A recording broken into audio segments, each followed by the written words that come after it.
በመካ ከተማ የተፈራረሙት የሳውዲ የፓኪስታንና የቱርክ የጦር ስምምነት የአሜሪካ ሚድል ኢስት ላይ ያላትን ተጽዕኖ ማብቂያ ነው ወይ የሚለውን ጉዳይ ሌትስ ቶክ አባውት ኢት። መጨረሻ ላይ ደግሞ ሐሳባችሁን ማስቀመጥ ትችላላችሁ። አሜሪካ ሚድል ኢስት ላይ ያላትን ተጽዕኖ ማብቂያው ኦር መጨረሻው ነው ወይ ይህ ስምምነት ለሚለው ሚ ፐርሰናሊ የማስበው ኢሚዲየት መጨረሻ ባይሆንም ግን የመጨረሻው መጀመሪያ ነው ብዬ አምናለሁ። ምክንያቱም አረብ ሀገራት አሜሪካ አንደር የአሜሪካ ተጽዕኖ ኦር አንደር የአሜሪካ ፕሮቴክሽን ስር እንዲሆኑ ያደረጋቸው ምክንያቶች አሉ። እነዛ ምክንያቶች ሶስት ምክንያቶች ናቸው። ሁለቱ ኤክስተርናል ቢሆኑም አንደኛው ደግሞ ኢንተርናል ነው።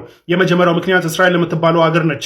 እስራኤል የምትባለው ሀገር ከተመሰረተች በኋላ እንግዲህ ከአረብ ሀገራት ጋር በተደጋጋሚ ጦርነት የከፈተችና በተደጋጋሚ አግሬሲቭ የሆነች ሀገር ነች። የተለያዩ የአረብ መሬቶችን እስከ መውረር የደረሰች ነች። ግብጽ ላይ እንደምታውቁት፣ ሊባኖስ ላይ እንደምታውቁት የመሳሰሉትና ጆርዳን ላይ እንደምታውቁት ይህንን መውረር የቻለችና እንዲሁም በአሜሪካ ሰፖርት የምትደረግ መሆኗን ተከትሎ ከአሜሪካ ጋር ፍሬንድሊ መሆንና ከአሜሪካ ጋር የሴኪሪቲ ዲል ውስጥ መግባት ይህንን ሊከላከልናል የሚል ካልኩሌሽን ነበረ። አንደኛው እሱ ነው።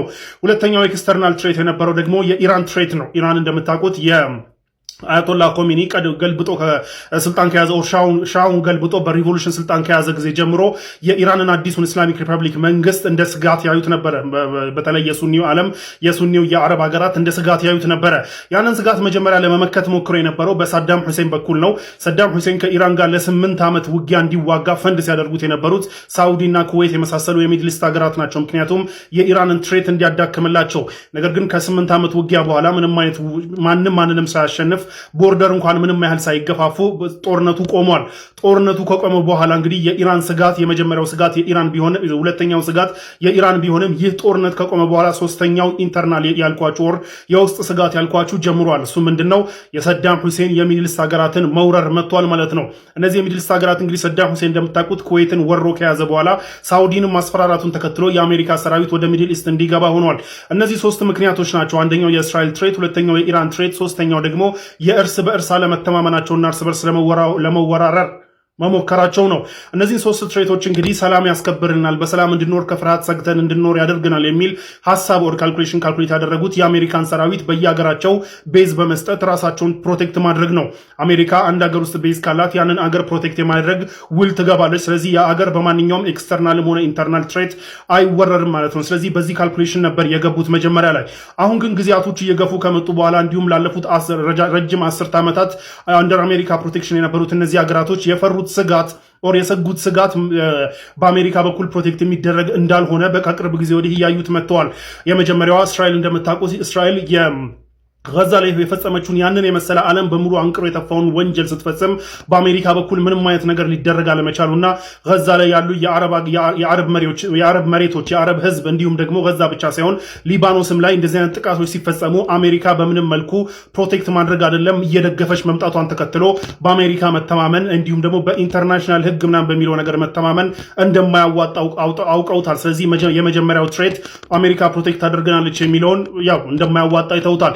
ሁለተኛው ትሬት ያልኳችሁ ደግሞ የኢራን ነው። የኢራንን ትሬት እንግዲህ ኢራን እንዳያችሁት በምትወስዱ አጸፋዊ ምላሽ አሜሪካ እንኳን ፕሮቴክት ልታደርጋቸው ይቅርና የራሷንም ቤዝ ፕሮቴክት ማድረግ አልቻለችም። ያሏትንም ሪሶርሶች ሰብስባ እነሱም ፕሮቴክት ከማድረግ ይልቅ እስራኤልን ማስቀደሟ ሁለተኛውም ትሬት በአሜሪካ ፕሮቴክሽን የሚቆም ነገር አለመሆኑ፣ ሁለተኛውም ስጋት በአሜሪካ ፕሮቴክሽን የሚመለስ ነገር አለመሆኑን ተረድተውታል ማለት ነው።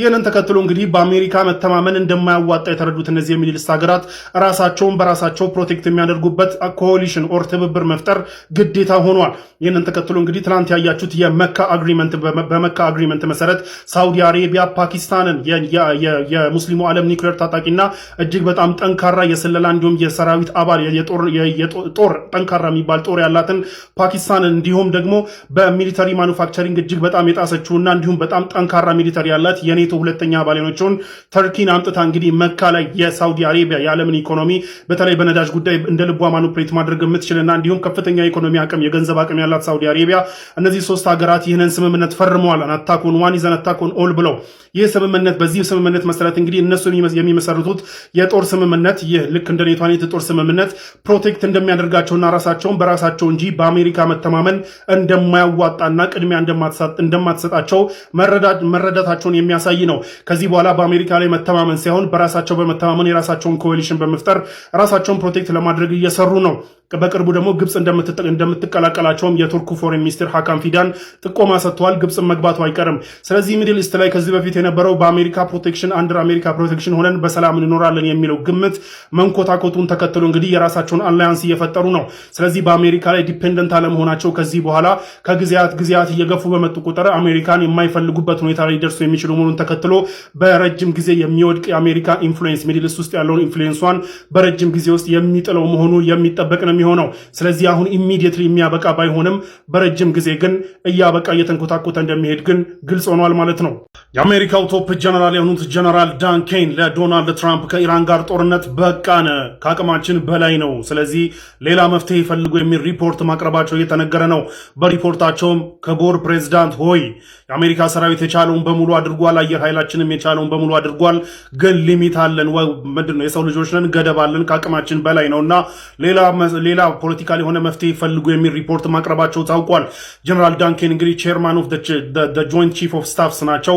ኦር በአሜሪካ ባጭሩ በአሜሪካ የሚሊተሪ ራንክ ውስጥ እንግዲህ ሃይስት ራንኪንግ ኦፊሰር ናቸው። ኦር ከፍተኛው ደረጃ ላይ ከፍተኛው ማዕረግ ላይ ያሉ ጀነራል ናቸውና እሳቸው እንግዲህ የኢራንን ጦርነት ተከትሎ ለዶናልድ ትራምፕ ባቀረቡት ሪፖርት ከአቅማችን በላይ ነው ብለዋል። በተለይ አየር ኃይሉ ባለፉት 6 ወራት ከኢራን ጋር በነበረው ኮንፍሊክት ከ50 ሺህ በላይ ታርጌት መጥቷል። ነገር ግን ምንም ለውጥ ሊያመጣ አልቻለም። ኦር ዓላማችን ልናሳካ አልቻልንም። በአየር ጥቃት ምንም ነገር ሊመጣ ስለማይችል ክቡር ፕሬዝዳንት ሆይ የቻልነውን ሁሉ አድርገናል፣ ከዚህ በኋላ ፖለቲካዊ መፍትሄ ፈልግ የሚል ሪፖርት ማቅረባቸው ታውቋል። ይህንን ሪፖርት እንግዲህ ይህንን ሲኤንኤን ነው ይዞት የወጣው። ይህንን ለሲኤንኤን የተናገሩ አንዳንድ ሶርሶች እንደተናገሩት ጀነራል ዳን ኬን ለዶናልድ ትራምፕ ይህንን ፕሬዘንት ሲያደርጉ እጅግ በጣም ጸባያቸው የማይገመትና ፕሪዲክተብል የሆኑት የአሜሪካው ፕሬዝዳንት እንዳይበሳጩ ጥንቃቄ እያደረጉ እንደነበረም ታውቋል። እዛ ፕሬዘንቴሽን ላይ ዶናልድ ትራምፕ፣ ማርኮ ሩቢዮ፣ ጄዲ ቫንስ እንዲሁም የሲአይኤ ዋና የነበሩ ሲሆን ጀነራል ዳን ኬን በፕሬዘንቴሽናቸው ዶናልድ ትራምፕ እንዳይበሳጩ የቻሉትን ሁሉ ጥረት እያደረጉ ዲፕሎማቲክ በሆነ ወይ ነው ሲያቀርቡ የነበረውን እየተባለ ያለው። እዛ ጋር የዚህ ማሳያ አንደኛው ዶናልድ ትራምፕ ደስ እንዲላቸው አሁንም ካዘዛችሁን ኢራንን ውድምድም ማድረግ እንችላለን ብሎ የነበረ ቢሆንም ነገር ግን ኢራን ለምትመልሰው አጸፋዊ ምላሽ ምንመክትበት በቂ ኢንተርሰፕተር ሚሳኤል ስለሌለን ያው እኛ እንወዳድማለን ብለዋቸዋል። ለማንኛውም እስካሁን ድረስ የወሰድነውን እርምጃ የአሜሪካ ጦር የቻለውን በሙሉ አድርጓል።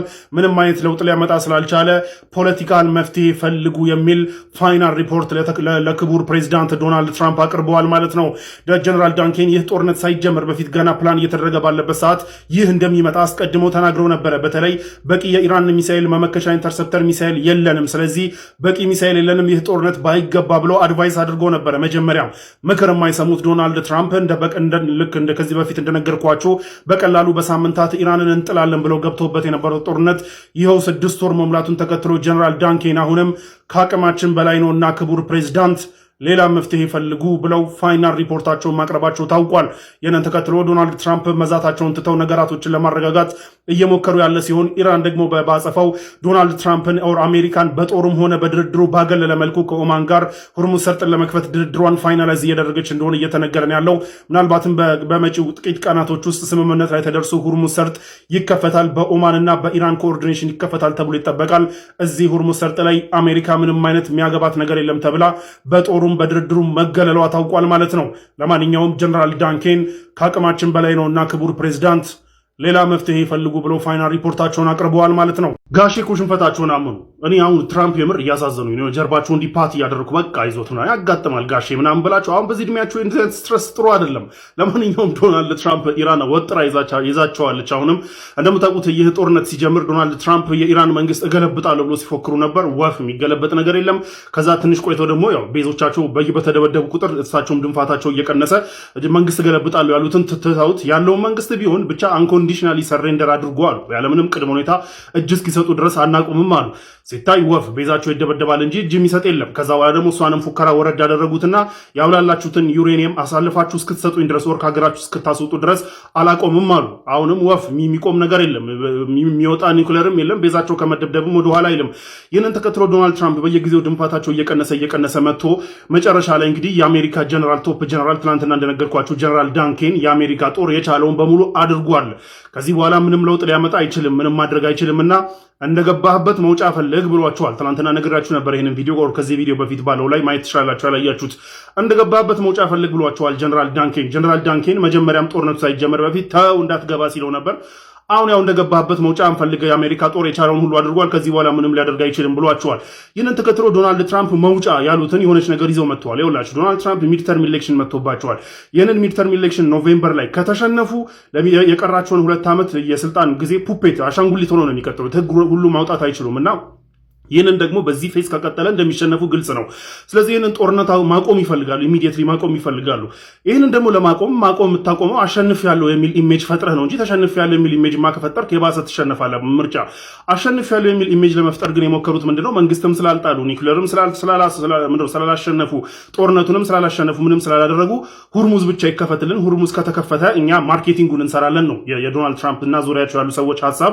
ማርኬቲንጉን በቃ ሁርሙዝ ከተከፈተ በኋላ ይሄው አሸነፍን ድል አደረግን ሁርሙዝን አስከፈትን የሚል ያው ካምፔን በመስራት ፐብሊክ ኦፒኒየንን ለመቀየር እንሰራለን የሚል ሐሳብ ነበራቸውና ዶናልድ ትራምፕ በኒውክሌሩንም ምኑንም ትቼ ሁርሙዝ ብቻ ከተከፈተልኝ አሸንፊያለሁ ብዬ ጦርነቱን አንኮንዲሽናሊ ያቆማሉ። አንኮንዲሽናሊ እጅ ሊሰጡ ነው ራሳቸው ማለት ነውና እንደዚህ እያሉ ነው ያሉት። ግን አሁንም ኢራን ምን አደረገቻቸው? ሁርሙዝን ምን ከፍቶ $300 ቢሊዮን ስታመጣ ነው የሚል አዲስ ዲማንድ ማምጣቷን ተከትሎ ዶናልድ ትራምፕ ከፍተኛ ጭንቀት ውስጥ ገብተዋል ነው እየተባለ ያላቸው አማራጭ $300 ቢሊዮን ከፍሎ ሁርሙዝን ማስከፈትና አሸንፍ ያለው ማለት ነው ወይስ ምንድን ነው የሚለው ነገር የበለጠ ኮምፕሊኬት አድርጋባቸዋለች። አትሊስት ይህንን ገንዘብ ሳትጠይቅ ኢራን ብትከፍትላቸው ኖሮ ለማርኬቲንጉም ይመች ነበር። $300 ቢሊዮን ከፍሎ ሁርሙዝን ቢያስከፍት እንዴት ነው አሸንፍ ያለው ብሎ ማርኬቲንጉን የሚሰራው? ይህንን ተከትሎ እንግዲህ ዶናልድ ትራምፕ ከፍተኛ ጭንቀት ውስጥ ገብተዋል። ኢራንም ኒውክሌሯን እንደያዘች ጦርነቱ ሊቆም መሆኑን ለማቆም ዶናልድ ትራምፕ እየሞከሩ መሆኑ ታውቋል። ያው በዚህ መሀል እስራኤል እንግዲህ እያለች ነው። እስራኤል በራሴ ጦርነቱን እንደ አዲስ ከፍታለሁ ብላለች። ዶናልድ ትራምፕ እኔ ጦርነት በቃኝ ከዚህ በኋላ አንገሸገሸኝ እያሉ ነው። ለማንኛውም አይገሱ